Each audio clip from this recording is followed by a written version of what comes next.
Hello, and welcome to the 2023 League of Women Voters Hingham Annual Warrant Review. My name is Kathy Schutzline, and I am a member of the Hingham League. The League is proud to be a nonpartisan political organization that encourages informed and active citizen participation in government at the national, state, and local levels. We work to increase understanding of public policy issues, and we influence policy through our studies, member consensus, and advocacy. In effort to provide our Hingham community with the information you need to play an informed and active role in our local government, the League sponsors this warrant review. This is the 11th year that the League has provided the warrant review, and it's an example of the League's commitment to helping to build citizen participation in the democratic process. If you're new to town, our League has produced a booklet entitled The Citizen's Guide to Open Town Meeting, which you can find on our League website under Town Meeting. This is a practical way to learn about the legislative practice of your open town meeting. In addition to providing educational forums and materials, the League advocates for policies that our membership studies and agrees upon. Because the League supports that citizens have the opportunity to participate in government decision-making, in 2011, the League sponsored a warrant article requiring that the Hingham Warrant be made available to the public 10 days after the January 20th deadline. We believe earlier access to the warrant allows citizens optimal opportunity to research the articles, engage in the review process, and ask questions at the various board hearings. The League supports protecting air, land, and water resources. Therefore, in 2019, the League supported the plastic bag reduction bylaw sponsored by Cleaner, Greener Hingham. The League supports diversity, equity, and inclusion in principle and in practice. Therefore, in 2021, the League sponsored the warrant article calling to amend the town's general bylaws to include gender-neutral terms. And this year, again in support of the League's long-standing position on environmental protection, the League is supporting Cleaner Greener Hingham's single-use plastics bylaws. We hope that you too will also consider supporting this petition at town meeting. Every year is unique in the local government cycle, but this year is particularly an important year with several critical issues up for decision at town meeting and at town election. These issues require our time and attention so that we can each understand what is being asked of the town and what the implications of these decisions are. We are fortunate to have so many citizens involved in the work of our local government here in Hingham. To view the warrant articles for yourself, as well as the most recent copy of the Advisory Committee's warrant article status summary, please go to the town's website, where you will find these available under Town Meeting. And now I'd like to welcome Advisory Chair George Danis, who will be reviewing the Advisory Committee process and addressing some of the articles of interest. George, thank you for sharing your time and expertise with us. Thank you, Kathy. My name is George Danis, and I'm the chair of this year's Hingham Advisory Committee. It's my pleasure to be before you today to present an overview of the 2023 Annual Town Meeting Warrant. Today we're going to look at a couple of things. First of all, we're going to look at the fiscal year 2024 budget. I'm also going to give you an overview of the Hingham Advisory Committee makeup. We're going to go into the warrant article process and the calendar. And then we're going to briefly look at the 2023 Annual Town Meeting warrant articles. So first of all, who and what is the Advisory Committee? The Advisory Committee is a 15-member volunteer committee that is appointed by the moderator. We can serve up to 2 3-year terms. We serve primarily as the town's finance committee, and in that role, we review town budgets and town meeting articles, and we recommend action to the town. While we may recommend action, ultimately it is the voters who decide. So what are the responsibilities of the advisory committee? We have three main budgets that comprise the total town budget. The first is the municipal budget, the second is the education budget, and the third is the capital outlay budget. As part of our approach, the advisory committee assigns liaisons or groups of liaisons to each department. We seek to understand the departmental priorities and the resulting service levels. We evaluate any significant changes, and we assess the financial impact, not only in the current year, but in future years. Our goal is to demonstrate fairness, balance, and equity. And ideally, the committee's budget recommendations reflect a consensus, balancing affordable cost with acceptable service levels among the advisory committee, the originating group, and the select board. So what are some of the things that we are looking at? What are the considerations that we have as we look at the budgets? We look at the trends and we look at the objectives. We look at what are the types of things that the departments do. If it's the fire department, we're looking at the calls that they're making, either the ambulance calls or the fire calls or the emergency calls. And each department has certain things that they're responsible for, and we take a look at those things as part of our review. We look at the impact of the budget request on the service levels, on the things that each department provides for the town. How does their budget request meet those needs? We look at any additional funding requests beyond the basic service levels. And we look at the impact of any request on the overall financial health of the town, including our bond rating and our town financial policy. When we look at the financial policy, there are a couple of areas that we pay particular attention to. So we have what is called the unassigned fund balance, and that is our rainy day fund. And that fund comprises about 16 to 20% of our total annual expenditures. In the year ending on June 30th, 2022, the total amount of money in that fund was almost 32% of total annual expenditures. That's far in excess of our policy guideline, and there's a very specific reason for that. For a number of years, the town has anticipated building a replacement school for the Foster School. We also realized that we needed a new public safety facility, and that when those items came before the town for a vote, which they did last November, that they would require a significant expenditure of funds. So as part of the process, we built up the unassigned fund balance to allow for the creation of a stabilization fund.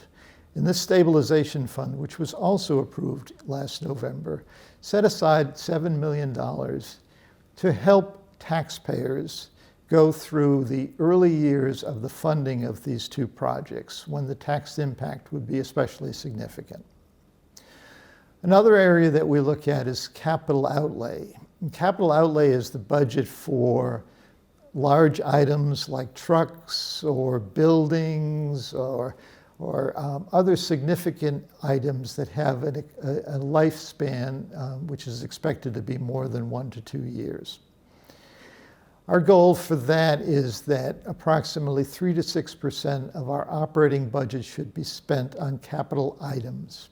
For fiscal year 23, that amount was 2.75%, so slightly under our goal. Another area that we look at is debt service. How much are we paying as a town for capital expenditures made in the past?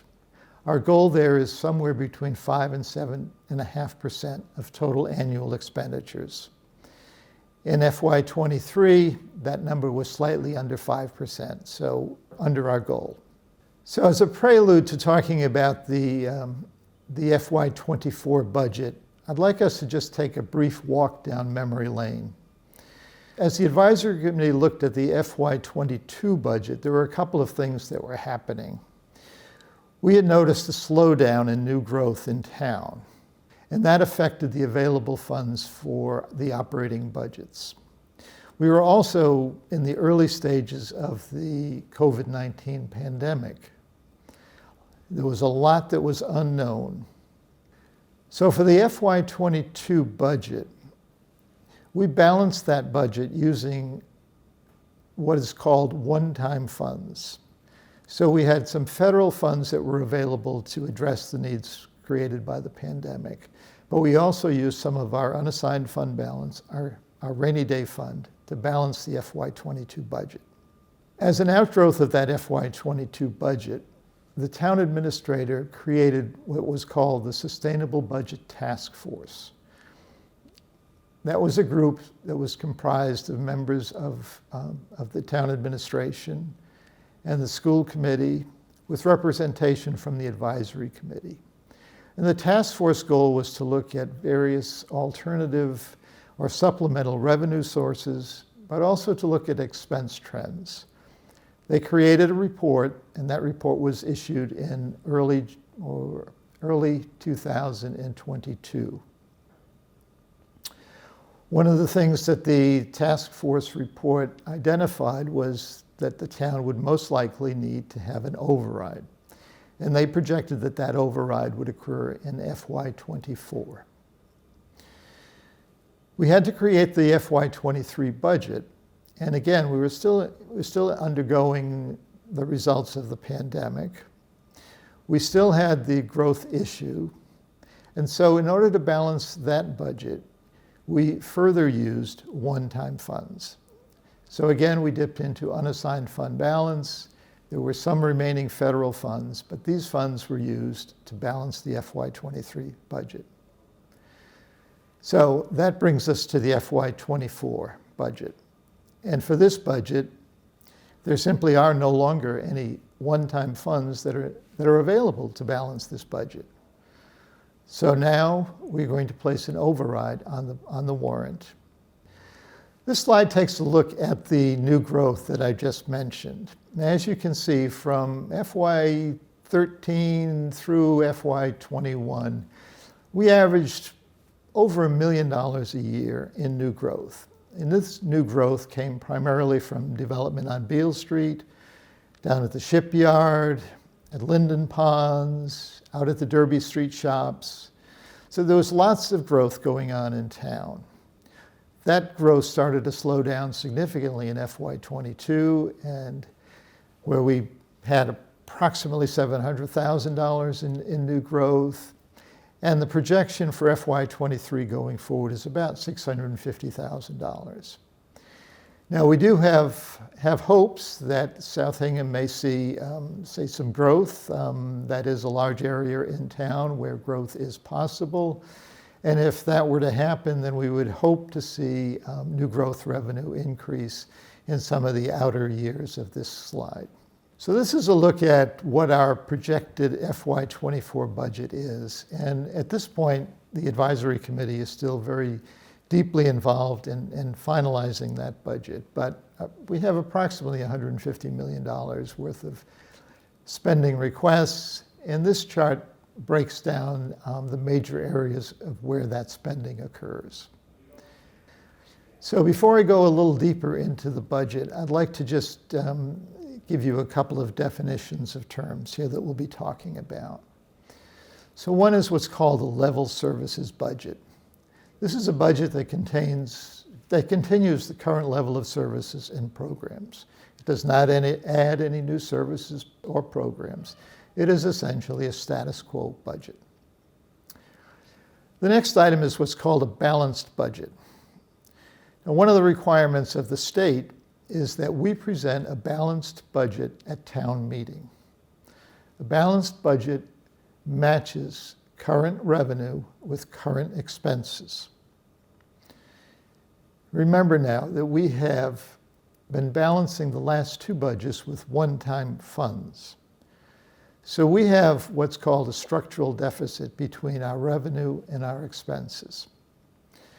For FY24, a balanced budget would mean a reduction in programs and services, including between municipal and schools, approximately 80 employees. As I just mentioned, we are also going to have an override at this year's town meeting. The override is a permanent increase above Proposition 2.5 guidelines. An override must be approved by a majority vote at both town meeting and the ballot box. So what is the current status of our budget process? As I mentioned, the advisory committee is still working through all of the details. But as of January 30th, there is approximately a $6.2 million projected budget deficit in the level services budget. Again, state law requires that a balanced budget must be presented at the annual town meeting. Our expenses must equal our revenue. We will present the override budget. If the override budget fails, however, then $6.2 million in expenses will need to be cut from the level services budget. So the level services budget, again, is a status quo budget. No new services, programs, or staff. It maintains existing programs, but it does not allow for new initiatives.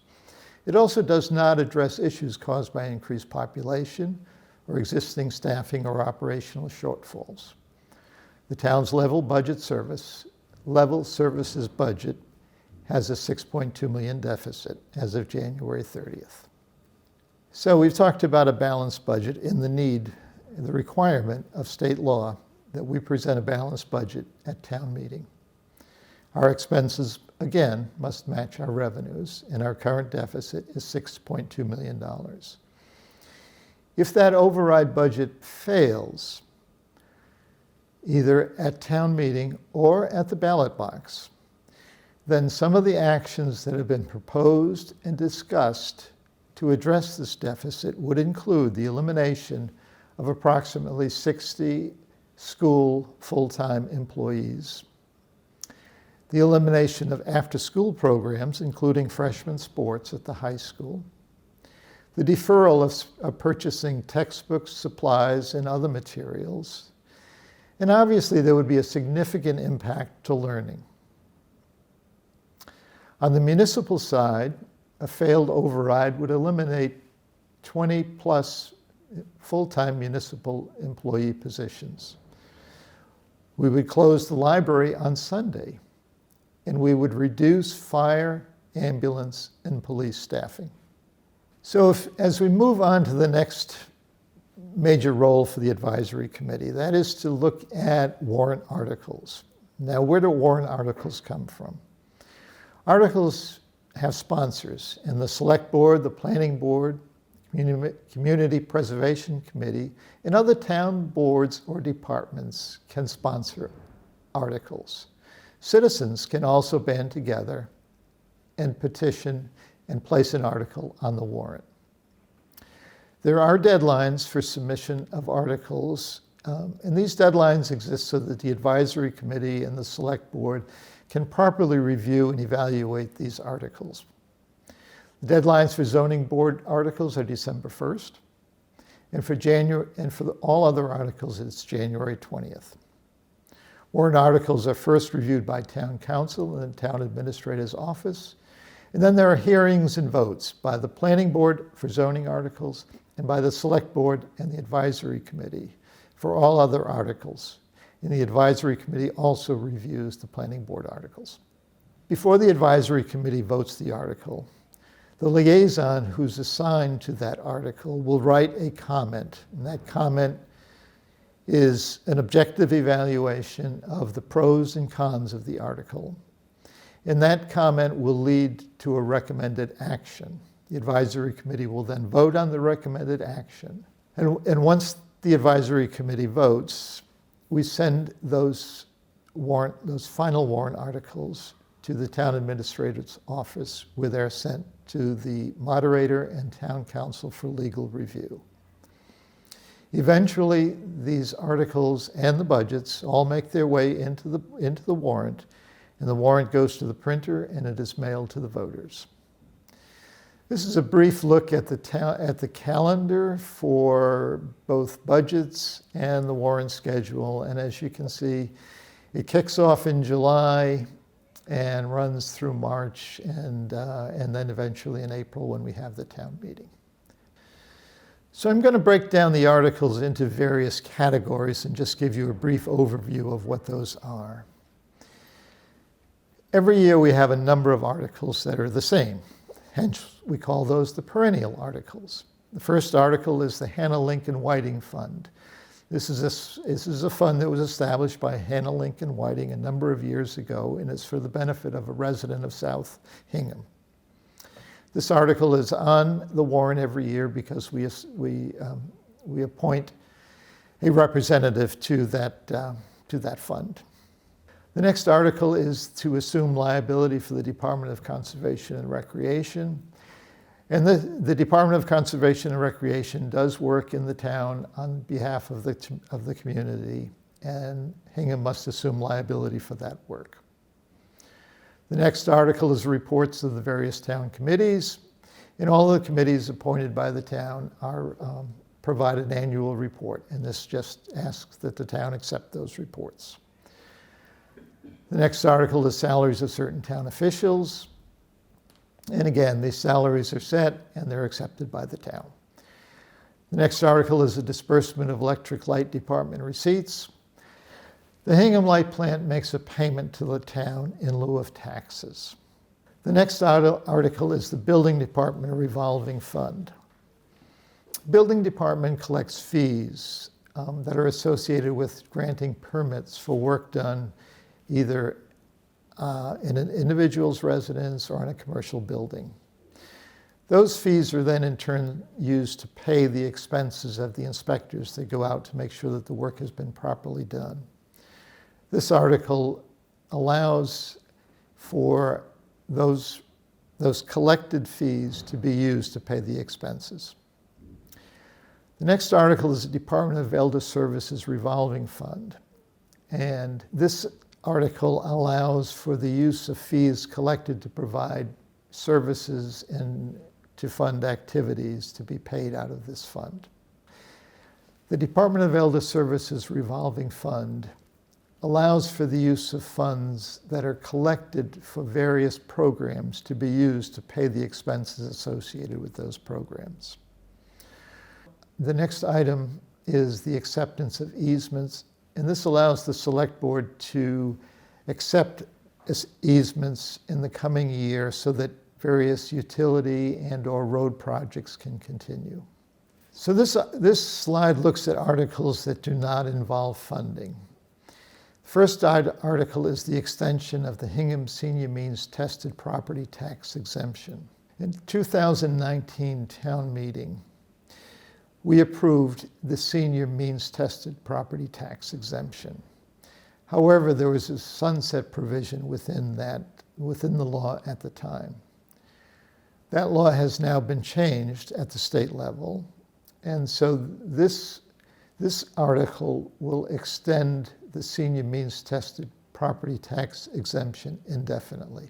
The next article is the acceptance of Mass General Law, Chapter 59, Section 5N, and this specifically applies to veterans. This is a tax relief program that is applicable to veterans and allows for a fellow veteran to provide services to the town with the benefits accruing to a disabled veteran who is unable to work for the town.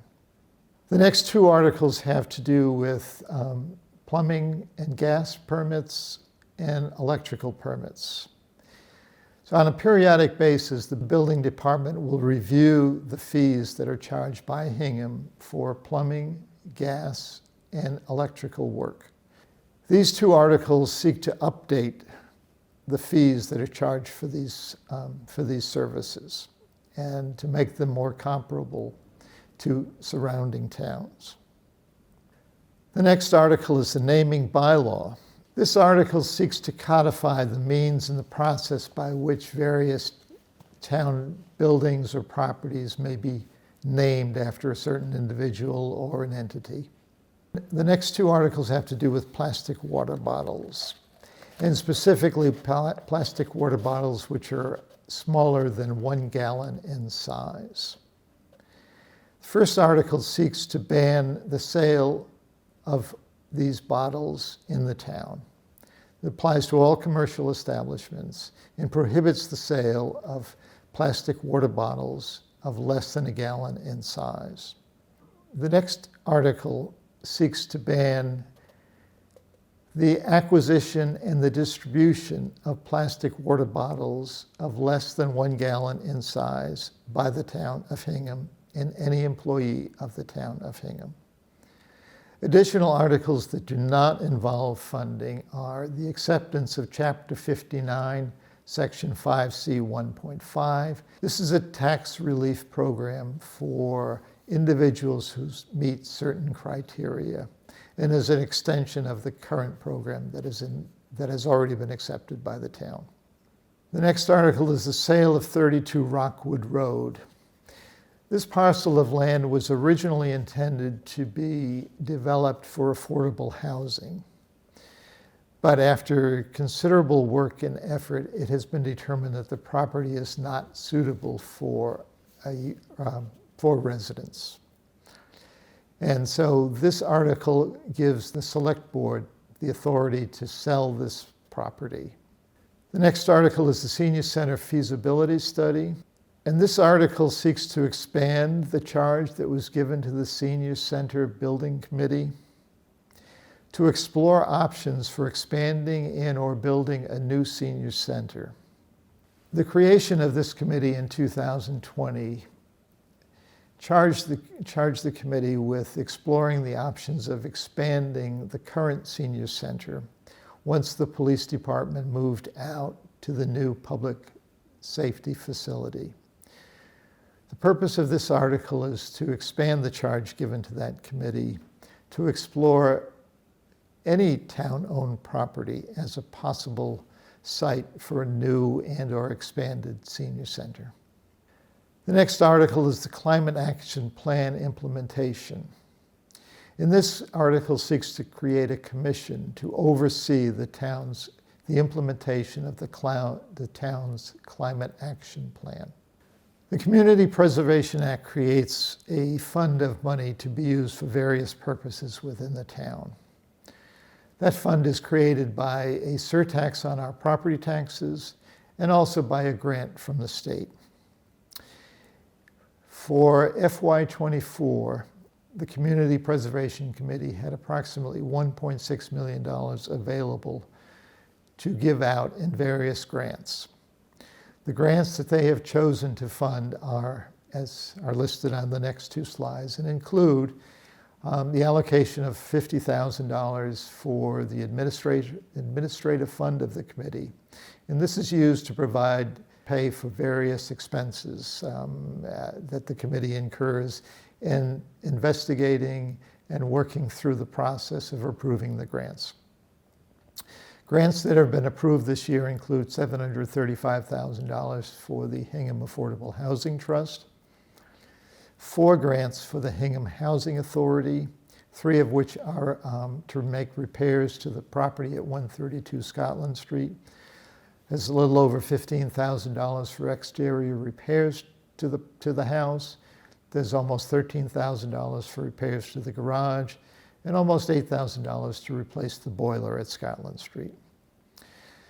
The Hingham Housing Authority has also received a grant of over $40,000 to install fire doors at the Thaxter Park Elderly Housing Development. Additional grants include 2 to the Hingham Recreation Department, one of almost $179,000 to reconstruct the basketball court at Cronin Field, and $55,500 for a feasibility study to determine the location and the number of new pickleball courts that would be built in the town. The Hingham Public Library received a grant of $21,000 to digitize old Hingham newspapers. And the Historical Commission received a grant of $93,000 to paint and restore the former tree and park barn.